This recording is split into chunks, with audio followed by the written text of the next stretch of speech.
चलो ध्रुव, एम आई ऑडिबल? ध्रुव बेटा, okay. Now we will complete motion chapter today. Motion chapter करने के बाद हम सेकंड चैप्टर पे आएंगे ना। सर संडे टेस्ट चेक नहीं हुआ?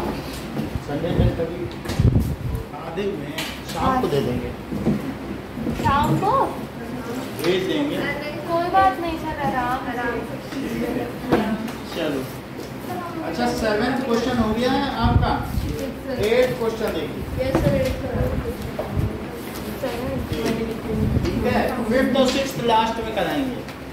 8th देखो, the speed time graph is given like this. तो स्पीड टाइम ग्राफ आपको दिया गया है। ग्राफ आप लोग ले लो, इसी में बना लो। ये वन साइडेड है, ये टू साइडेड है, 2 ग्राफ बन जाएगा।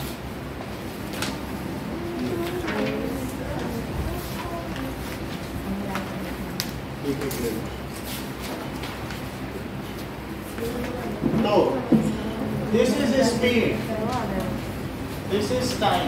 सो स्पीड किसने दी है? सर एक्स्ट्रा हो गया। और टाइम किसने दिया है? सेकंड में। आप देखो कहीं से हवा आ रही है, 4 6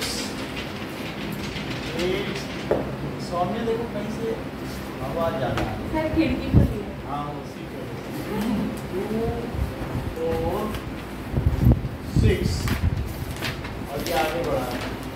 तो ये जो ग्राफ है, ये देखिए 6 के ऊपर ले जाओ, जैसे बता रहा हूँ वैसे बनाना। 6 के ऊपर ले जाए 6 तक, ठीक है। और ये ग्राफ ऐसे जाएगा 6 तक जाएगा, और फिर बिल्कुल स्ट्रेट ले जाना, ऐसे बनाओ ऐसे। यानी 6 के ऊपर कहाँ तक ले गए? 6 तक ही। 6 के ऊपर 6 है ना, 6 सेकंड और 6 मीटर पर सेकंड है। तो 6 के ऊपर 6 तक डॉट लगा दो, वहां तक ऐसे ले जाओ, फिर सीधे ले जाओ। ठीक?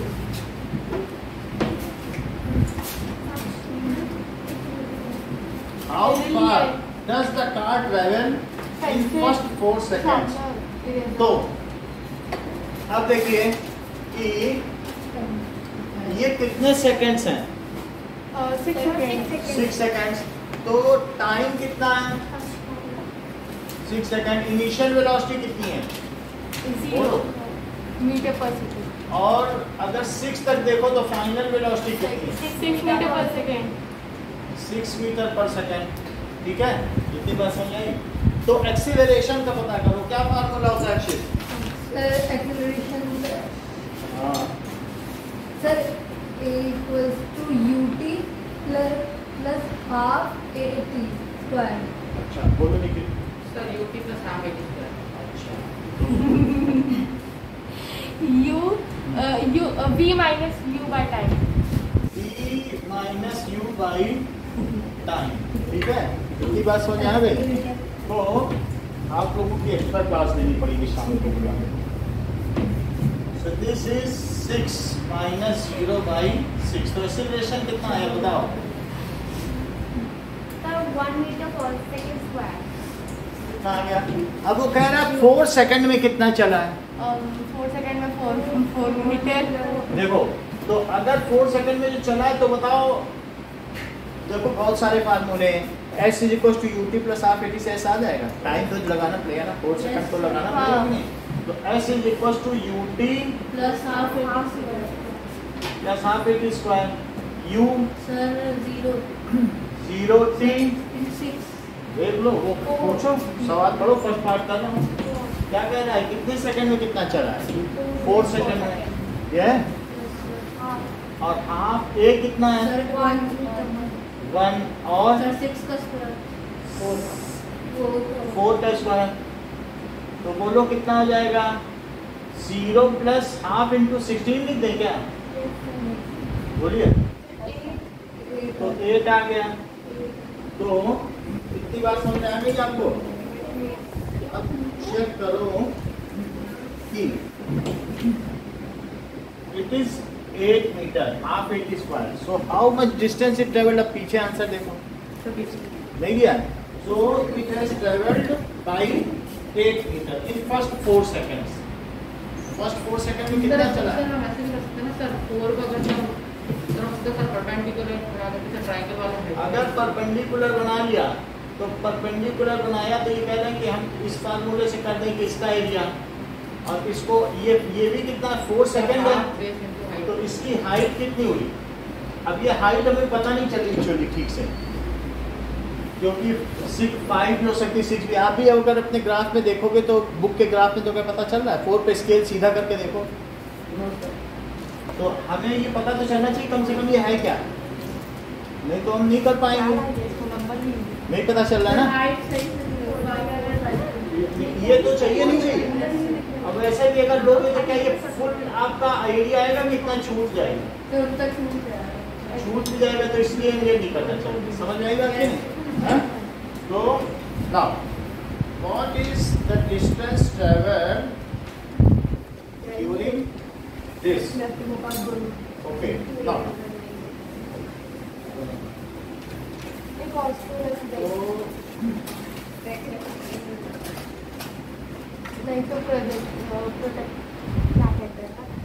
इन फर्स्ट 4 सेकंड्स, तो फर्स्ट 4 सेकंड्स में कितना चला है? अब यहाँ पर ये कितने पर है? वास्तव में ये 6 भी नहीं है, ये ग्राफ थोड़ा सा गड़बड़ी है। देखो बुक में देखो 6 के ऊपर गया है क्या? ये 6 के ऊपर गया है क्या? है ना? तो ये 6 है और ये 8 है, तो इसके 3 पार्ट करो। ये समझ में आई बात की नहीं? अभी समझ में आएगा। तो ये 6 पे नहीं गया है, ये ग्राफ कहाँ गया है? इस लाइन पे गया है, ठीक है?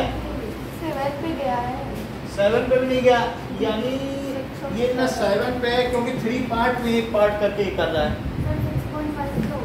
6.5 भी नहीं, 6.33, क्योंकि ये 2 है तो 2 में अगर ये अगर 2 पार्ट है, कोई भी चीज अगर 2 है, अब 2 का मतलब 1 पार्ट ले लो, जैसे this is all 2, this complete is 2, तो इसको कितना होना चाहिए? क्या 2/3? 2 करने के लिए से कितना होना चाहिए? 2 का 1/3 पार्ट, तो 2/3 हुआ कि नहीं? 2 का कितना पार्ट? 1/3, तो 2 का 1/3 कितना होता है? 2/3। सो 6 + 2/3 कितना हुआ? 6। हाँ, 2 का 1/3 पार्ट क्यों? क्योंकि ये हर इतना सरेशन 2 है स्केल, हाँ, तो 1/3 का हिस्सा है। तो मतलब इतना हिस्सा कितना हुआ बताओ? ये पूरा 2 है, तो 2 का 1/3 कितना हुआ? किसी का भी 1/3 लेना है कि नहीं? इतने का 1/3 लेना है। अगर मान लो ये 1 होता तो 1 का 1/3 लेती, 2 है तो 2 का भी 1/3 ही तो लोगी, तो 2/3 पार्ट हुआ। 6 पहले से ही है, तो 6 + 2/3 हुआ कि नहीं? ये जो एस चांद है वो इसी तरीके से कर रहा है। तो ये कितना पार्ट हो गया बताओ? अब यहाँ से यहाँ तक आई 6 + 2/3, बोलो सही है? 6 तो यहीं तक हो गया, और इतना कितना हो गया? 2/3। तो एलसीएम ले लो, कितना आ जाएगा बताओ? 3। दिस इज 18 + 2, तो 20/3 आ गया कि नहीं? ग्राफ में क्या ठप्पा लगाने में दिक्कत हो गई, वो ऊपर खिसक गया उनका ठप्पा।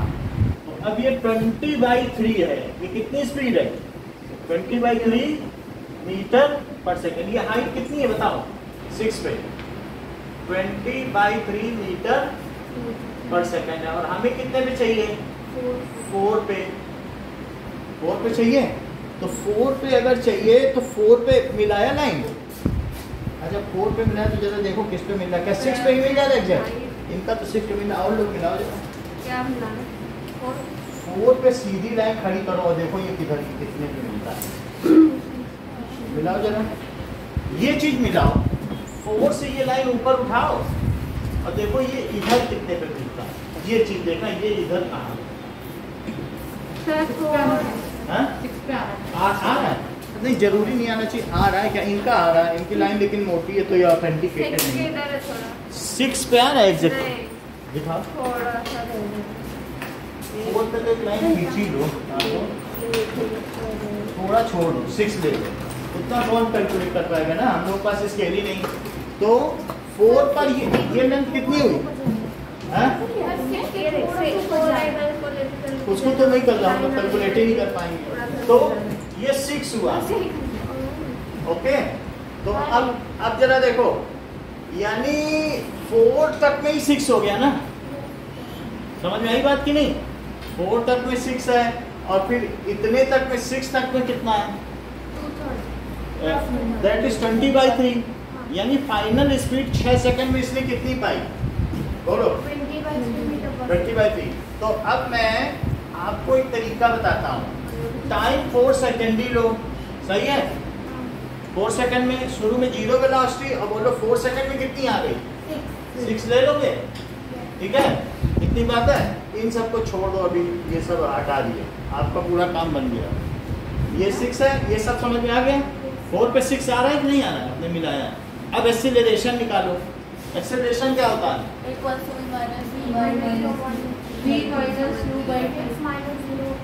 ठीक है, so that is equals to v minus u by d। v कितना है? Sir 6 minus 0 by 4। 4, हाँ? तो कितना आ गया बताओ? सर 6/2। 6/4 कितना होता है? 3/2 मीटर पर सेकंड स्क्वायर। अब यही एक्सीलरेशन यहाँ डाल दो, कितना? 3/2। टाइम कितना लिया है? 4 स्क्वायर। सो 3/2 इंटू 16, 4 सेकंड में चाहिए कि नहीं? आप ए समझ में आया? ठीक है, 2-3 तरीके से बताएंगे, जो मर्जी आए वो एक ऑब्जेक्ट आप कर लेना, सबसे एक आंसर आएगा। तो ये 2 से इसे कट करा 8 आया, इसे कट करा तो 4 3 जा 12 मीटर आ गया। यही आंसर है, ठीक है? अच्छा, अब ये कह रहे हैं कि हम इसका एरिया जो निकाल सकते हैं, सर आपको सब बराबर होगा, सर एरिया अंडर ग्राफ में निकाल। ठीक है, area under graph. So second method देखो कि दैट इज डिस्टेंस ट्रेवल्ड क्या होता है? Area under meeting travelled in 4 second is equals to area under ET graph. और इसे चूंकि हमको ग्राफ दिया है तो इसे ट्रायंगल मान लो। क्या मान लो? मतलब नियरली है कर, लेकिन फिर भी हम इसे ट्रायंगल मान लें। तो हाफ इंटू बेस और इंटू हाइट। अच्छा, बेस कितना है? सर तो नेमिंग भी तो करना ना करो, हमें कौन सा ग्राफिकल मेथड है? 7 और 6 बोलो। ये मेथड ज्यादा आसान लग रहा है कि वो मेथड? ये सर ये अगर आधा O A B और ये C है। सर पर इस पे थोड़ा सा ट्रायंगल थोड़ा बच जाएगा, बच जाएगा, क्योंकि वो हमारे सिलेबस में नहीं होता बचाना है। समझ आई? Half into base into height से भी तो आ गया ना वही, और इस तरीके से भी आ गया। ये समझ में आ गया ना आपको कि ऐसे? लेकिन है ये आया कि नहीं? सर कोई समझ नहीं कोई आया। नहीं समझ ऊपर आया। सबसे स्टार्टिंग में आपने ये ग्राफ से समझ आया। ना समझ में आ रही है, ठीक है। एवरेज वेलोसिटी का फार्मूला जानती हो? क्या होता है बताओ? डिस्प्लेसमेंट में टाइम। सही कहा इन्होंने। इन्होंने कहा क्यों ये बात कही? ठीक है, अच्छा सही बात कही। इनिशियल वेलोसिटी कितनी है? फाइनल वेलोसिटी कितनी है? तो कितना आया बताओ? बोलो 3 मीटर पर सेकंड आया। और एवरेज वेलोसिटी क्या s/t होती है? Distance upon time. So average velocity is equal to s/t। ये कितना आ गया? 3। और s चाहिए कि नहीं? तो बोलो s कितना आया? कौन सा मेथड पसंद है, या कोई भी नहीं समझ में आया? फिर मैं तीनों में से सब एक एक कर। ये जो और वाले दोनों ठीक है। समझ में आ गया? तो आपको कोई भी एक समझ में आया?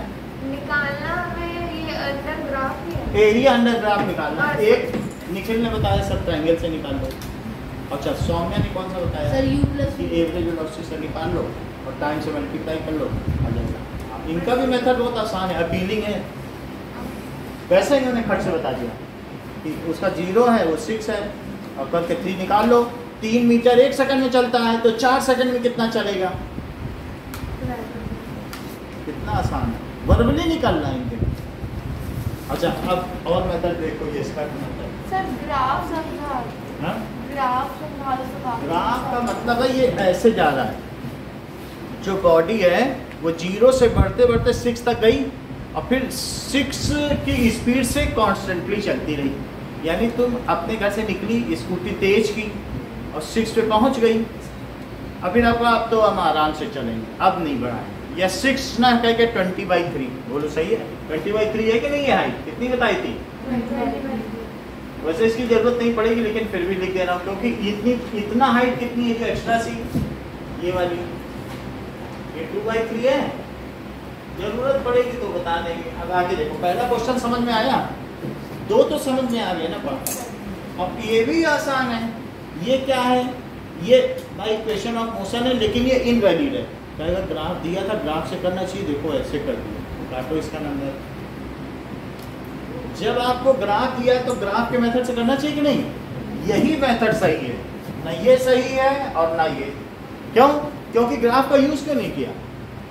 हमने ग्राफ दिया था, एरिया अंडर वीटी ग्राफ निकालो, लेकिन बता रहे हैं नहीं बताना। ये भी भाई फार्मूला है, और एस इज इक्वल, पहले ए निकाल लिया। सर ग्राफ के हिसाब से बताओ। ये ग्राफ का, ग्राफ में half into base into height है, वो तो बेस कितना है? सर 2 4 4, और हाइट 6 है, 6 तो हाफ इंटू 4 इंटू 6, 4 इंटू 6 24 होता है, और 24/2 12। यही करना। और ये दोनों हमने इसलिए बता दिए कि कुछ ना हो तो 1-2 नंबर तो पा के आओ, भूल ही जाओ, पता चला वहाँ half into base into height. तो एटलीस्ट एक्सेलरेशन तो निकाल सकते हो, सबसे एक ही चीज़ आएगी, क्योंकि ये मेथड भी ग्राफ से निकालें। ये समझ में आया सौम्या? ए कैसे बताओ? इनिशियल वेलोसिटी क्या है? ये 0 है, 4 सेकंड बाद इनिशियल कितनी है? 6। तो बी और यू समझ में आया? टाइम समझ में आया? 4 सेकंड बोलो। यस 4 ही सेकंड बाद तो इतनी हुई, तो बोलो ए क्या होता है? v minus u by t. A निकालना समझ में आया? Yes s is equal to u t plus half hit square, जानती हो? उसमें फार्मूला लगा दो। सर जब लाइक ये वाला यूज करेंगे डिस्टेंस वाला, तो इन सब की जरूरत तो है ही नहीं। लेकिन एक हमें अलग अलग पर्सपेक्टिव दे रहा हूँ, ऐसे भी देखो वैसे भी तो देखो। ये लिखना फिर दिखाना जरूरी नहीं। ये कर दोगी तो नंबर कटेगा। सर फिर उसके बाद 6 सेकंड्स के बाद जब वो कांस्टेंट हो गया, उसका कुछ कर उससे कांस्टेंट है। अब अगला पार्ट देखो, फर्स्ट पार्ट का ये आंसर है, बस बता दिया आपको। अब ये भी बता दिया, जैसे कई तरीके से बता देते हैं ना, कि छोड़ के ना हो, कुछ ना कुछ करके आओ। ये भी सही है कि नहीं? एवरेज वेलोसिटी निकाल लिए, 1 सेकंड में 3 चलता है, तो बोलो 4 सेकंड में कितना चलेगा? 12। सही है। अगले पार्ट पे आए, अच्छे थोड़ा समझ आया? यस सर आ गया। चलो अब second, which part of graph is uniform motion? कहाँ पे वो एक कांस्टेंट स्पीड से चल रहा है, ये बताओ। सर 6 सेकंड के बाद।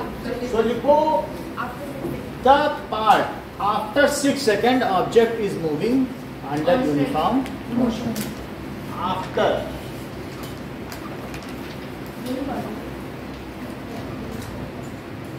object is moving under uniform motion। अच्छा, अब ग्राफ में अब ये भी सब हटा दो, क्योंकि अब इनकी जल्दी नहीं पड़ी सेकंड पार्ट में। नहीं क्यों मैं 2/3 करूँ, इतना दिमाग का खोटी करूँ? जरूरत पड़े तब तो कुछ करें, जरूरत नहीं पड़े ना। और ये 6 है, 6 से इसको मिला दो, है बोलो बात सही है? और इससे इसको, वो सिर्फ ग्राफ बनाने के लिए, बस ये तो समझ में आ गया, कोई कॉम्प्लिकेशन नहीं ना, निकल लो ना। चलो बोलो बोलो। सर तो सिर्फ ये स्टार्ट एंड 4 सेकंड बस इतना ही लिखना है। इतना ही है आपका, ये सब एक्स्ट्रा कराया गया कि कई तरह से कर सकते हो, फ्लेक्सिबिलिटी बहुत है। पर सर इन्होंने मार्क्स के जेल को नहीं लिखा। ये ग्राफिकल मेथड है ही नहीं, ये है ग्राफिकल। ग्राफ क्यों दिया जाता है? बाकी जो सवाल ऐसे दिए उनमें ये लगाओ, ग्राफ में ग्राफ लगाओ। अगला देखिए, स्टेट 9th क्वेश्चन, ठीक है? नाइन्थ क्वेश्चन क्या कहता है, state which of the following situations are possible, an object with constant acceleration but zero velocity. यानी उसके पास उसके ऊपर एक्सीलरेशन तो लगे लेकिन वेलोसिटी जीरो, ऐसी कोई सिचुएशन है आपके? Sir if we throw a stone perpendicularly and when it is maximum height then it's सही है। देखो फर्स्ट क्वेश्चन कि एक ऑब्जेक्ट जब ऊपर जा रहा है, स्टोन को ऊपर फेंक दो तो इस पर जो एक्सीलरेशन लगता है क्या डाउनवर्ड लगता है, और वो ऊपर जा रहा है तब भी धरती तो नीचे ही खींच रही है, और जब नीचे आ रहा है तब भी क्या धरती नीचे खींच रही है। Earth always pulls anything towards it due to gravity.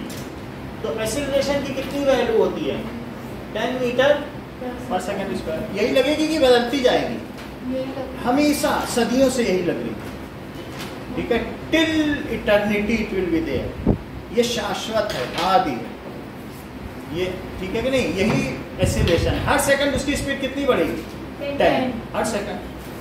पहले जीरो है, ऊपर से छोड़ दो, और अगर ऊपर फेंक रहा है तो हर सेकंड 10 घटेगी, और नीचे आ रही है तो हर सेकंड 10 बढ़ेगी। यही तो एक्सीलरेशन होता है। और प्रिसाइजली बोलो तो 9.8 हर सेकंड कितनी बढ़ेगी, ऊपर फेंक रहे हो तो हर सेकंड 9.8 घटेगी। बोल बात सही है। अच्छा, इसके हाईएस्ट पॉइंट पर इसका एक्सीलरेशन कितना हो जाएगा, ये बिल्कुल ठीक है। कह रहे एक्सीलरेशन वही रहेगा, धरती को क्या लेना देना, धरती अट्रैक्ट ही कर रही। हाईएस्ट पॉइंट पर भी यही एक्सीलरेशन है कि तुम्हारे आने जाने से धरती अपना काम करेगी।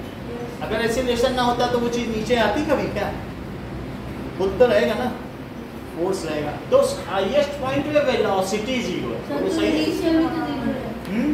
इनिशियल में तो फेंकना पड़ता है, जीरो कैसे, ये जीरो कैसे रहेगा, फेंकोगे नहीं पत्थर, ये छोड़ दोगे नीचे से, जमीन से छोड़ दोगे तो जीरो पे छोड़ना है तो चढ़ी जाएगी कोई चीज ऊपर, जो हमने पे छोड़ दिया याद है, ऊपर फेंकना पड़ता है।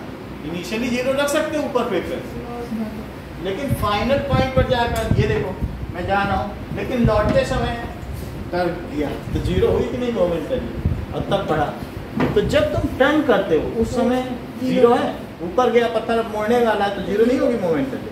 तो इफ स्टोन इज थ्रोन, ठीक है, upward, vertically upward, then at highest point, ठीक है, जब मेरी बात कह दी है, then at its highest point velocity will be zero and it is under constant acceleration of 10 meter per second square downward. इस बात को लिख लें। If a stone is thrown vertically upward, then at its highest point पे क्या होगा, velocity is, speed लिखा है तो स्पीड लिखो, वेलोसिटी लिखा है, velocity is zero but object is under constant acceleration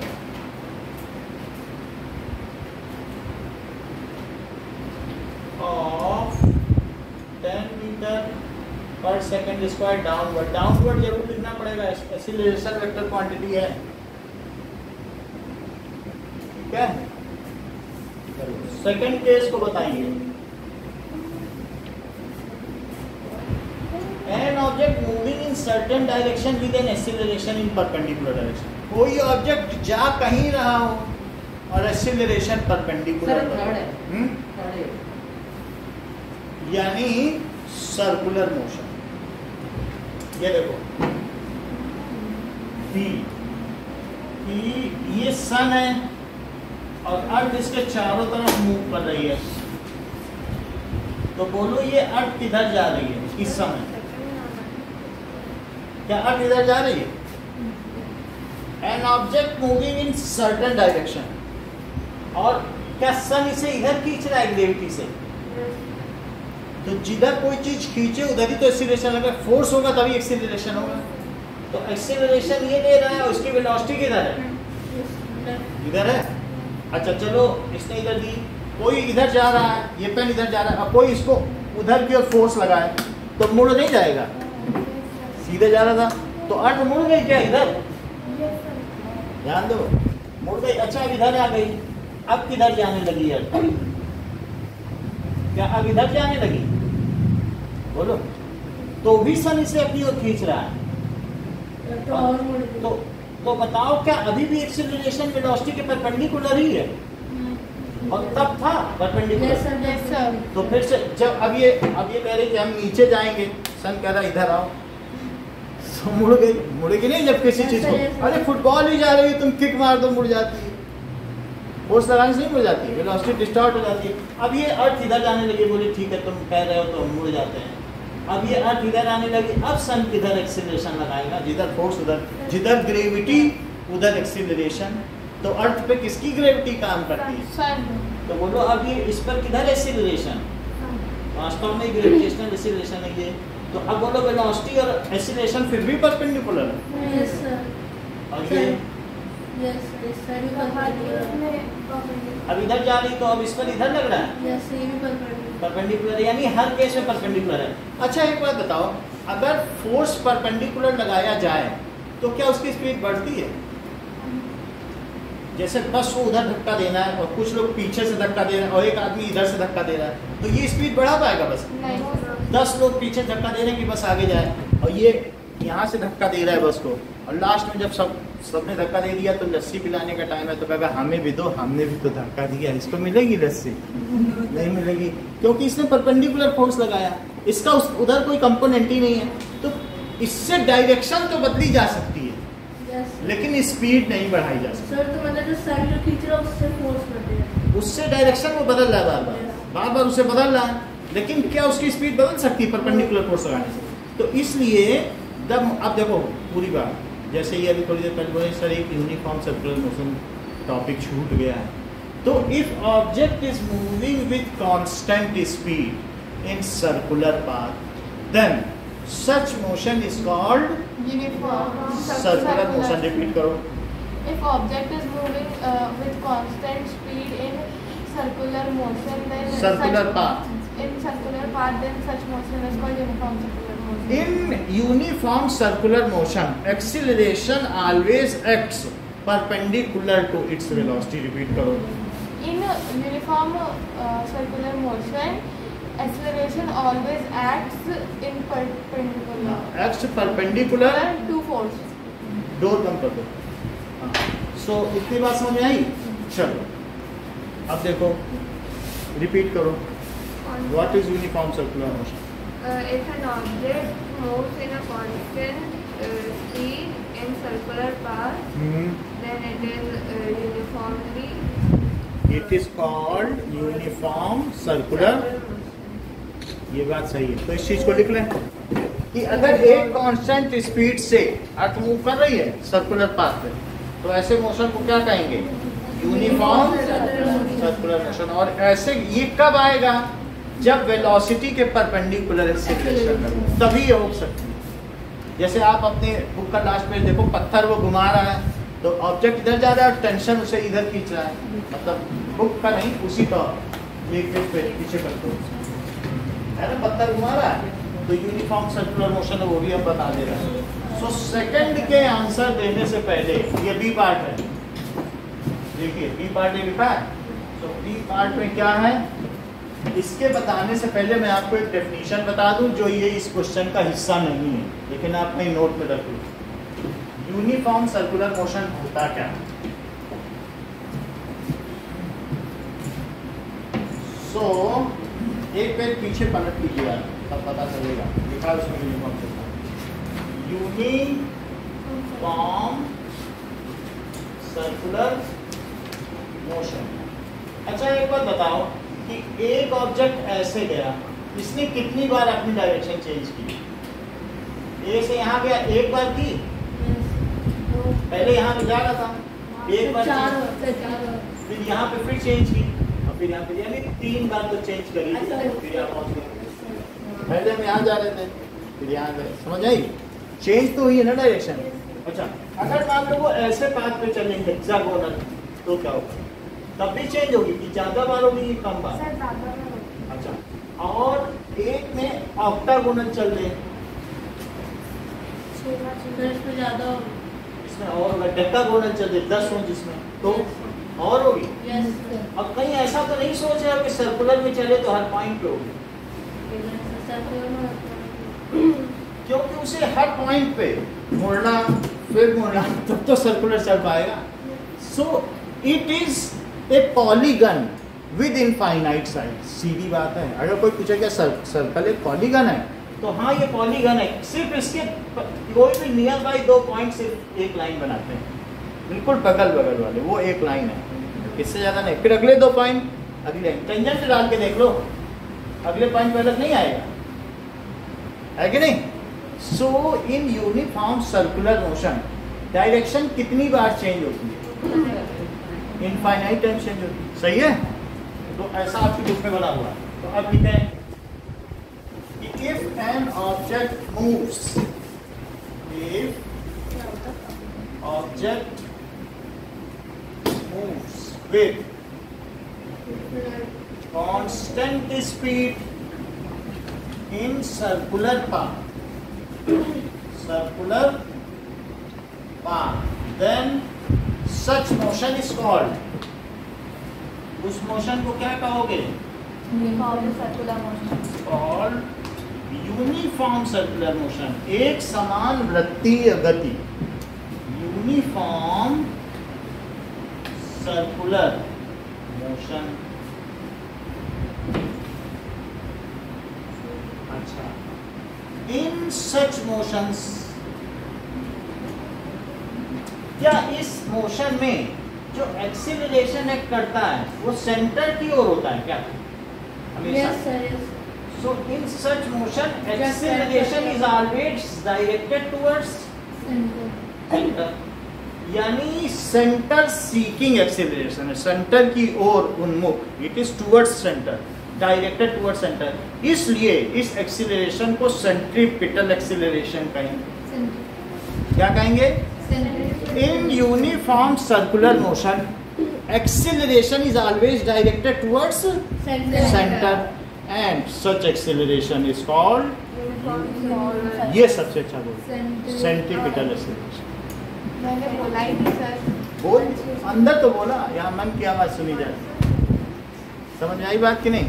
तो इन सच मोशन, सर फिर से एक बार बोलो। इन सच मोशन एक्सीलरेशन क्या हमेशा सेंटर की ओर है? Yes, sir. तो acceleration, centripetal acceleration is always directed, always directed towards, किधर की ओर है? Centre. So and is called centripetal acceleration। Centripetal अब देखो, the acceleration which is directed towards center is called centripetal acceleration। In circular motion the acceleration is always directed towards center and is called centripetal। repeat करो, In such motion circular motion, in circular motion acceleration will always towards center। और uniform भी लिख लो, in uniform circular In motion ना, uniform circular motion, the Acceleration. acceleration is always towards center. This is called centripetal acceleration। towards center।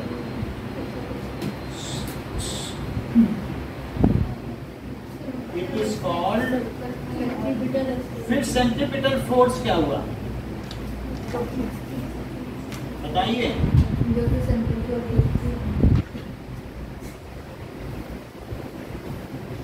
तो ये किसी force की वजह से एक्सीलरेशन है, कोई फोर्स लग रहा है जैसे सन ने लगाया, समझ में आ गई बात? And in uniform acceleration velocity and acceleration are perpendicular to each other, that's why velocity remains unchanged। अब ये बड़ी बात है, एक्सीलरेशन लग रहा है, अब कहोगे एक्सीलरेशन लग रहा है तब भी वेलोसिटी नहीं बदल रही, आखिर क्यों नहीं बदल रही? क्योंकि परपेंडिकुलर है। कोई इधर से बस को धक्का दे दे तो क्या स्पीड बढ़ा देगा? बढ़ा ही नहीं सकता। जैसे ये बस इधर जा रही है, इधर से धक्का दे, बढ़ा देगा? कुछ नहीं कर, डायरेक्शन बदल पाए। सो वाई द वेलोसिटी, क्वेश्चन पूछा जा रहा है, why the velocity of uniform circular path does not change. तो क्या, अच्छा पहले साक्षी मुझे ये बताओ कि यूनिफॉर्म सर्कुलर मोशन की क्या वेलोसिटी चेंज होती है कि नहीं? यूनिफॉर्म सर्कुलर मोशन, लो आंसर बता दिया, होती है। क्यों कह रही, जब डायरेक्शन बदल गई तो वेलोसिटी चेंज हो गई, स्पीड भले ना चेंज हो। बड़ी बात कही है इन्होंने। क्या बताया इन्होंने कि वेलोसिटी में डायरेक्शन है और डायरेक्शन बदल गई तो वेलोसिटी तो बदल गई है। आखिर क्या नहीं बदला? स्पीड। तो इन्होंने सही बताया कि और एक्सीलरेशन, और वेलोसिटी और एक्सीलरेशन इन्होंने बहुत अच्छा बात बताया। बोल रहे हैं कि नोटिस करें, कहीं एक्सीलरेशन हर पल चेंज हो रहा है। Yes, अभी यहाँ था, अभी यहाँ था, उसमें तो डायरेक्शन है। इतनी बड़ी बात है, वेलोसिटी और एक्सीलरेशन दोनों चीज। वही चीज इन्होंने भी रिपीट, वेलोसिटी एंड एक्सीलरेशन, क्योंकि हर पल बदल रहा है ना एक्सीलरेशन, डायरेक्शन भी तो एक्सीलरेशन में है। तो इस तरीके से क्या हुआ बताइए, in uniform circular motion acceleration x perpendicular to velocity, so speed does not change. Repeat करिए, बहुत अच्छा। जैसा मतलब वो चीज तो है ना, नहीं भी कितने कॉन्फिडेंस से बोली गई बात, नहीं तो ऐसे लोग कहते हैं नहीं, और इनका नहीं में देखिए कितना वो ब्रेवरी है। हाँ बोलो, रिपीट करो। हाँ, uniform circular motion will always acceleration and velocity will change and the speed बोलो नीचे। remains constant. हाँ। Sir, uniform circular motion, velocity and acceleration perpendicular to the perpendicular. To each other, so So, speed remains same. constant. Speed नहीं बदलेगी। देखो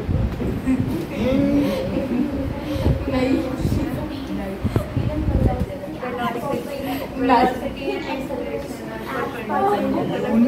velocity That's a अच्छा संजय नहीं sir यहाँ पे दो बार लिखा है। मैं इसलिए लिख रहा हूँ कि जस्टिफिकेशन, कोई पूछेगा क्वेश्चन में कि वो स्पीड क्यों नहीं बदलती। As acceleration acts perpendicular to velocity, so velocity does not change in uniform circular motion. ठीक है, इन यूनिफॉर्म सर्कुलर मोशन लिखो।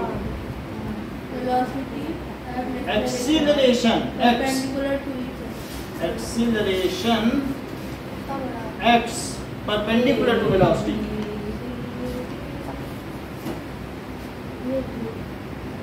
to velocity, so its direction is changing at every moment but speed does not change. हर पल उसकी speed बदल, direction बदलेगी और लेकिन speed नहीं बदलेगी। ठीक है, so its direction is changing at every moment. Its direction is changing at every moment. But एक बार रिपीट करना, but speed does not change.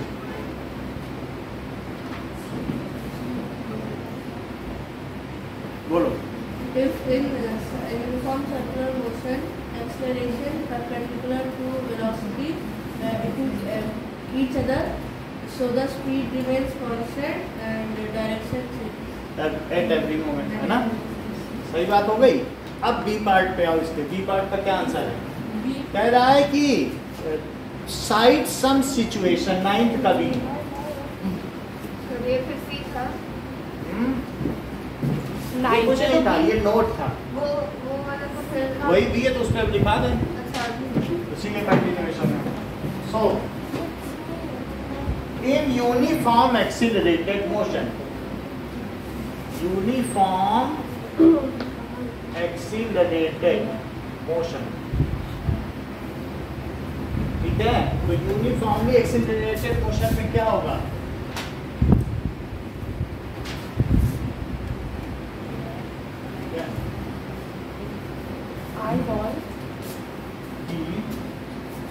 Eye ball हो गया उस ड्रॉ करेंगे। जैसे ये है, सर अब आज हाँ ठीक है, इसको अगर हम घुमाते हैं तो मेरे घुमाने से क्या होगा? जैसे मैं इसको ऐसे ऐसे घुमा रहा हूँ तो मैं हर पल इस धागे को अपनी ओर खींच रहा हूँ, टेंशन दे रहा हूँ कि नहीं, और ये इधर मूव करने की कोशिश कर रहा है। तो ये जहाँ भी जाना चाहता है, लेकिन मैं धागे को अपनी ओर खींच रहा हूँ। अगर बिल्कुल इसको मशीन में रख के घुमाऊँ तो इतना ज़्यादा फोर्स लगाऊंगा कि धागा ही टूट जाए। 50,000 रोटेशन पर सेकंड कर, थोड़े मोड़े में तो नहीं होगा, लेकिन जितना बढ़ाओगे तो ये धागा उतना टाइट होता जाएगा, क्या टाइट, और ज़्यादा ज़्यादा स्पीड बढ़ाओगे तो एक टाइम टूट जाएगा। ऐसा होता है कि नहीं? तो इस तरीके से हम इसको खींच रहे हैं, टेंशन दे रहे हैं, और ये ऐसे मूव करना चाहता है। तो ये इसकी मोशन हो गई और ये हमारा टेंशन है। तो इस तरीके से आपकी बुक में फिगर बनाए कि नहीं, एक पेज पीछे, कि अगर पत्थर को घुमाया जाए तो ये यूनिफॉर्म सर्कुलर मोशन होगा। सो acceleration x perpendicular to direction of motion, to direction of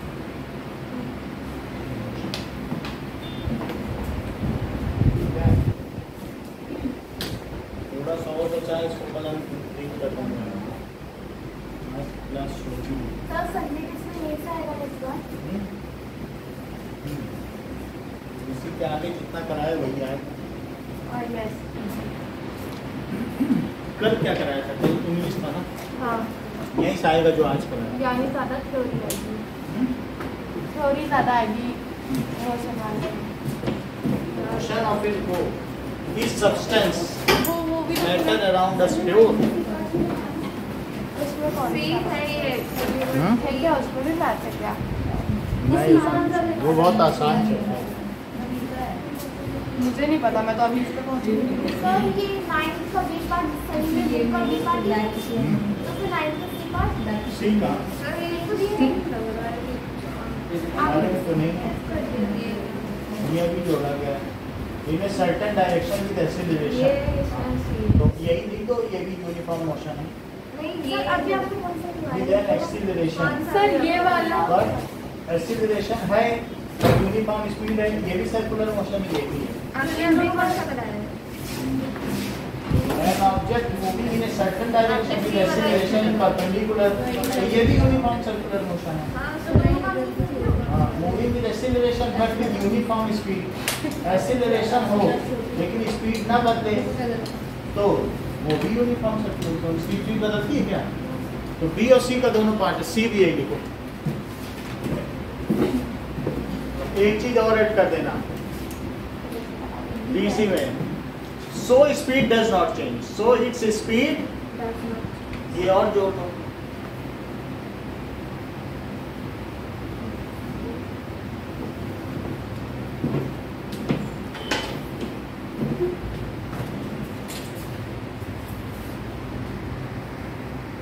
कल वही 8:45 की क्लास होगी।